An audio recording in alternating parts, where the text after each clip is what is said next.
Welcome back to the Free Video Books channel. Today we're reading the chapter called The Giant Again, of the novel Tarzan of the Apes written by Edgar Rice Burroughs.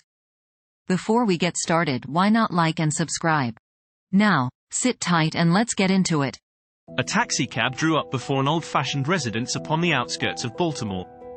A man of about 40, well-built and with strong, regular features, stepped out, and paying the chauffeur dismissed him. A moment later the passenger was entering the library of the old home. "Ah, Mr. Candler," exclaimed an old man, rising to greet him. "Good evening, my dear professor," cried the man, extending a cordial hand. "Who admitted you?" asked the professor. "Esmeralda.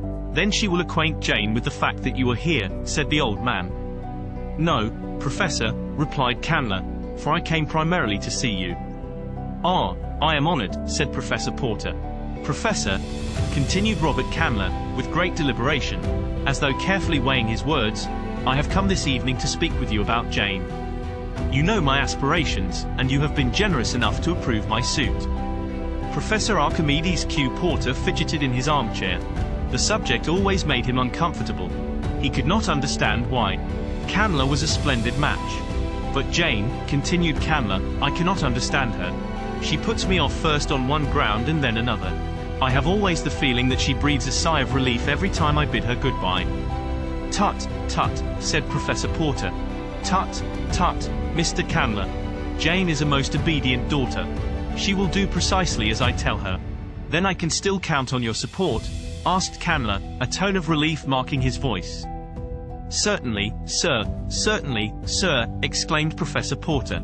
"How could you doubt it?" "There is young Clayton, you know," suggested Candler. "He has been hanging about for months. I don't know that Jane cares for him, but beside his title they say he has inherited a very considerable estate from his father, and it might not be strange if he finally won her, unless," and Candler paused. "Tut tut, Mr. Candler, unless what?" "Unless you see fit to request that Jane and I be married at once," said Candler, slowly and distinctly. "I have already suggested to Jane that it would be desirable," said Professor Porter sadly, "for we can no longer afford to keep up this house, and live as her associations demand." "What was her reply?" asked Candler. "She said she was not ready to marry anyone yet," replied Professor Porter, "and that we could go and live upon the farm in northern Wisconsin which her mother left her. It is a little more than self-supporting. The tenants have always made a living from it, and been able to send Jane a trifle beside, each year. She is planning on our going up there the first of the week. Philander and Mr. Clayton have already gone to get things in readiness for us." "Clayton has gone there," exclaimed Candler, visibly chagrined. "Why was I not told? I would gladly have gone and seen that every comfort was provided." "Jane feels that we are already too much in your debt, Mr. Candler," said Professor Porter. Candler was about to reply, when the sound of footsteps came from the hall without, and Jane entered the room. "Oh, I beg your pardon," she exclaimed, pausing on the threshold. "I thought you were alone, Papa." "It is only I, Jane," said Candler, who had risen. "Won't you come in and join the family group? We were just speaking of you." "Thank you," said Jane, entering and taking the chair Candler placed for her. "I only wanted to tell Papa that Toby is coming down from the college tomorrow to pack his books. I want you to be sure, Papa, to indicate all that you can do without until fall. Please don't carry this entire library to Wisconsin, as you would have carried it to Africa, if I had not put my foot down." "Was Toby here?" asked Professor Porter. "Yes, I just left him. He and Esmeralda are exchanging religious experiences on the back porch now." "Tut, tut, I must see him at once," cried the professor. "Excuse me just a moment, children," and the old man hastened from the room. As soon as he was out of earshot, Candler turned to Jane.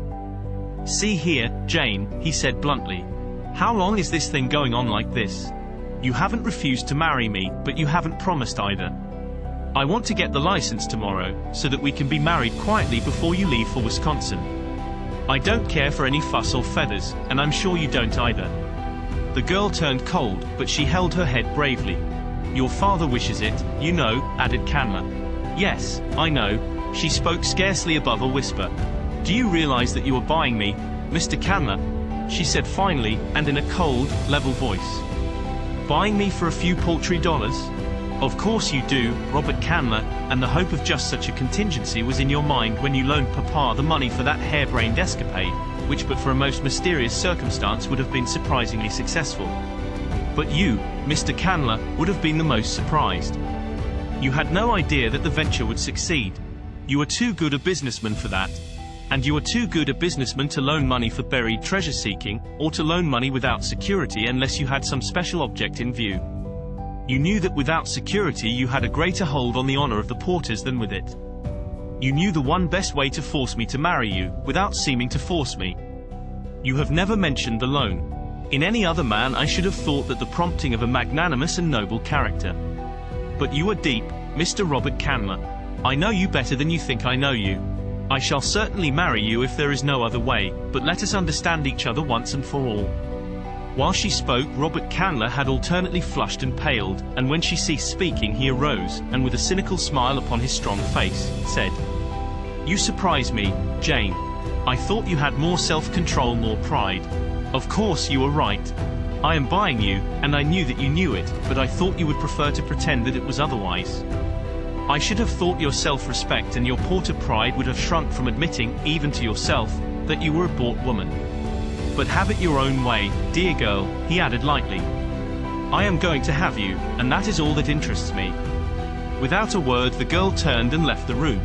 Jane was not married before she left with her father and Esmeralda for her little Wisconsin farm, and as she coldly bid Robert Candler goodbye as her train pulled out, he called to her that he would join them in a week or two. At the destination they were met by Clayton and Mr. Philander in a huge touring car belonging to the former, and quickly whirled away through the dense northern woods toward the little farm which the girl had not visited before since childhood. The farmhouse, which stood on a little elevation some 100 yards from the tenant house, had undergone a complete transformation during the 3 weeks that Clayton and Mr. Philander had been there. The former had imported a small army of carpenters and plasterers, plumbers and painters from a distant city, and what had been but a dilapidated shell when they reached it was now a cozy little 2-story house filled with every modern convenience procurable in so short a time. "Why, Mr. Clayton, what have you done?" cried Jane Porter, her heart sinking within her as she realized the probable size of the expenditure that had been made. "Shush," cautioned Clayton. "Don't let your father guess. If you don't tell him he will never notice, and I simply couldn't think of him living in the terrible squalor and sordidness which Mr. Philander and I found. It was so little when I would like to do so much, Jane. For his sake, please, never mention it. But you know that we can't repay you," cried the girl. "Why do you want to put me under such terrible obligations?" "Don't, Jane," said Clayton sadly. "If it had been just you, believe me, I wouldn't have done it, for I knew from the start that it would only hurt me in your eyes, but I couldn't think of that dear old man living in the hole we found here. Won't you please believe that I did it just for him and give me that little crumb of pleasure at least?" "I do believe you, Mr. Clayton," said the girl, "because I know you were big enough and generous enough to have done it just for him, and, oh Cecil, I wish I might repay you as you deserve, as you would wish." "Why can't you, Jane?" "Because I love another." "Candler?" "No, but you are going to marry him. He told me as much before I left Baltimore." The girl winced. "I do not love him," she said, almost proudly. "Is it because of the money, Jane?" She nodded. "Then am I so much less desirable than Candler?" "I have money enough, and far more, for every need," he said bitterly. "I do not love you, Cecil," she said, "but I respect you. If I must disgrace myself by such a bargain with any man, I prefer that it be one I already despise.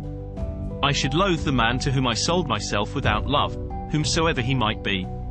You will be happier," she concluded, "alone with my respect and friendship, than with me and my contempt." He did not press the matter further, but if ever a man had murder in his heart it was William Cecil Clayton, Lord Greystoke, when, a week later, Robert Candler drew up before the farmhouse in his purring 6-cylinder. A week passed, a tense, uneventful, but uncomfortable week for all the inmates of the little Wisconsin farmhouse. Candler was insistent that Jane marry him at once. At length she gave in from sheer loathing of the continued and hateful importuning. It was agreed that on the morrow Candler was to drive to town and bring back the license and a minister. Clayton had wanted to leave as soon as the plan was announced, but the girl's tired, hopeless look kept him. He could not desert her. Something might happen yet, he tried to console himself by thinking. and in his heart, he knew that it would require but a tiny spark to turn his hatred for Candler into the bloodlust of the killer. Early the next morning, Candler set out for town. In the east, smoke could be seen lying low over the forest, for a fire had been raging for a week not far from them, but the wind still lay in the west and no danger threatened them. About noon, Jane started off for a walk. She would not let Clayton accompany her. She wanted to be alone, she said, and he respected her wishes. In the house, Professor Porter and Mr. Philander were immersed in an absorbing discussion of some weighty scientific problem. Esmeralda dozed in the kitchen, and Clayton, heavy-eyed after a sleepless night, threw himself down upon the couch in the living room and soon dropped into a fitful slumber. To the east, the black smoke clouds rose higher into the heavens. Suddenly they eddied, and then commenced to drift rapidly toward the west. On and on they came. The inmates of the tenant house were gone, for it was market day, and none was there to see the rapid approach of the fiery demon. Soon the flames had spanned the road to the south and cut off Candler's return. A little fluctuation of the wind now carried the path of the forest fire to the north, then blew back and the flames nearly stood still as though held in leash by some master hand. Suddenly, out of the northeast, a great black car came careening down the road. With a jolt it stopped before the cottage, and a black-haired giant leaped out to run up onto the porch. Without a pause he rushed into the house. On the couch lay Clayton. The man started in surprise, but with a bound was at the side of the sleeping man. Shaking him roughly by the shoulder, he cried, "My God, Clayton, are you all mad here? Don't you know you are nearly surrounded by fire? Where is Miss Porter?" Clayton sprang to his feet. He did not recognize the man, but he understood the words and was upon the veranda in a bound. "Scott!" he cried, and then, dashing back into the house, "Jane! Jane! Where are you?" In an instant Esmeralda, Professor Porter and Mr. Philander had joined the two men. "Where is Miss Jane?" cried Clayton, seizing Esmeralda by the shoulders and shaking her roughly. "Oh, Gabriel, Mr. Clayton, she done gone for a walk. Hasn't she come back yet?" And, without waiting for a reply, Clayton dashed out into the yard, followed by the others. "Which way did she go?" cried the black-haired giant of Esmeralda. "Down that road," cried the frightened woman, pointing toward the south where a mighty wall of roaring flames shut out the view. "Put these people in the other car," shouted the stranger to Clayton. "I saw one as I drove up, and get them out of here by the north road. Leave my car here. If I find Miss Porter we shall need it. If I don't, no one will need it. Do as I say." As Clayton hesitated, and then they saw the lithe figure bound away across the clearing toward the northwest where the forest still stood, untouched by flame. In each rose the unaccountable feeling that a great responsibility had been raised from their shoulders, a kind of implicit confidence in the power of the stranger to save Jane if she could be saved. "Who was that?" asked Professor Porter. "I do not know," replied Clayton. "He called me by name and he knew Jane, for he asked for her. And he called Esmeralda by name. There was something most startlingly familiar about him," exclaimed Mr. Philander, "and yet, bless me, I know I never saw him before." "Tut, tut," cried Professor Porter. "Most remarkable. Who could it have been, and why do I feel that Jane is safe, now that he has set out in search of her?" "I can't tell you, Professor," said Clayton soberly, "but I know I have the same uncanny feeling. But come," he cried, "we must get out of here ourselves, or we shall be shut off," and the party hastened toward Clayton's car. When Jane turned to retrace her steps homeward, she was alarmed to note how near the smoke of the forest fire seemed, and as she hastened onward, her alarm became almost a panic when she perceived that the rushing flames were rapidly forcing their way between herself and the cottage. At length she was compelled to turn into the dense thicket and attempt to force her way to the west in an effort to circle around the flames and reach the house. In a short time the futility of her attempt became apparent, and then her one hope lay in retracing her steps to the road and flying for her life to the south toward the town. The 20 minutes that it took her to regain the road was all that had been needed to cut off her retreat as effectually as her advance had been cut off before. A short run down the road brought her to a horrified stand, for there before her was another wall of flame. An arm of the main conflagration had shot out a half-mile south of its parent to embrace this tiny strip of road in its implacable clutches. Jane knew that it was useless again to attempt to force her way through the undergrowth. She had tried it once, and failed. Now she realized that it would be but a matter of minutes ere the whole space between the north and the south would be a seething mass of billowing flames. Calmly the girl kneeled down in the dust of the roadway and prayed for strength to meet her fate bravely, and for the delivery of her father and her friends from death. Suddenly she heard her name being called aloud through the forest. Jane, Jane Porter. It rang strong and clear, but in a strange voice. Here, she called in reply. Here, in the roadway. Then through the branches of the trees she saw a figure swinging with the speed of a squirrel. A veering of the wind blew a cloud of smoke about them, and she could no longer see the man who was speeding toward her, but suddenly she felt a great arm about her. Then she was lifted up, and she felt the rushing of the wind and the occasional brush of a branch as she was borne along. She opened her eyes. Far below her lay the undergrowth and the hard earth. About her was the waving foliage of the forest. From tree to tree swung the giant figure which bore her, and it seemed to Jane that she was living over in a dream the experience that had been hers in that far African jungle. Oh, if it were but the same man who had borne her so swiftly through the tangled verdure on that other day. But that was impossible. Yet who else in all the world was there with the strength and agility to do what this man was now doing? She stole a sudden glance at the face close to hers, and then she gave a little frightened gasp. It was he, my forest man, she murmured. No, I must be delirious. Yes, your man, Jane Porter. Your savage, primeval man come out of the jungle to claim his mate, the woman who ran away from him, he added almost fiercely. I did not run away, she whispered.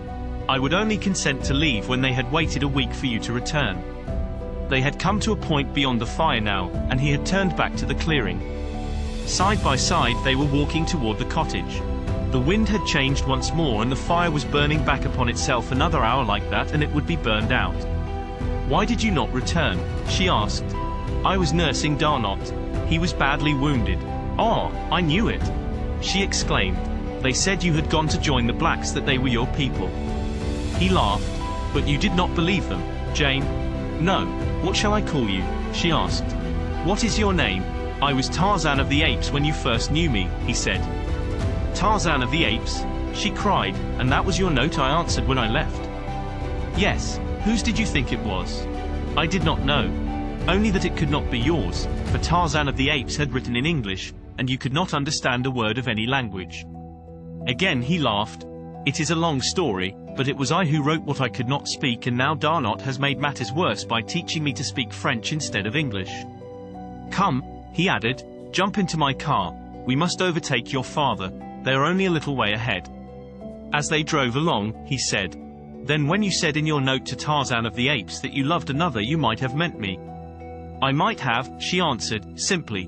But in Baltimore, oh, how I have searched for you. They told me you would possibly be married by now. That a man named Candler had come up here to wed you. Is that true? Yes. Do you love him? No. Do you love me? She buried her face in her hands. I am promised to another. I cannot answer you, Tarzan of the Apes, she cried. You have answered. Now, tell me why you would marry one you do not love. My father owes him money. Suddenly there came back to Tarzan the memory of the letter he had read and the name Robert Candler and the hinted trouble which he had been unable to understand then. He smiled. If your father had not lost the treasure, you would not feel forced to keep your promise to this man Candler. I could ask him to release me. And if he refused, I have given my promise. He was silent for a moment. The car was plunging along the uneven road at a reckless pace, for the fire showed threateningly at their right, and another change of the wind might sweep it on with raging fury across this one avenue of escape. Finally they passed the danger point, and Tarzan reduced their speed. Suppose I should ask him, ventured Tarzan. He would scarcely accede to the demand of a stranger, said the girl. Especially one who wanted me himself. Turcos did, said Tarzan, grimly. Jane shuddered and looked fearfully up at the giant figure beside her, for she knew that he meant the great anthropoid he had killed in her defense. This is not the African jungle, she said. You are no longer a savage beast. You are a gentleman, and gentlemen do not kill in cold blood. I am still a wild beast at heart, he said, in a low voice, as though to himself. Again they were silent for a time. Jane, said the man, at length, if you were free, would you marry me? She did not reply at once, but he waited patiently. The girl was trying to collect her thoughts. What did she know of this strange creature at her side? What did he know of himself? Who was he? Who, his parents? Why, his very name echoed his mysterious origin and his savage life. He had no name. Could she be happy with this jungle waif?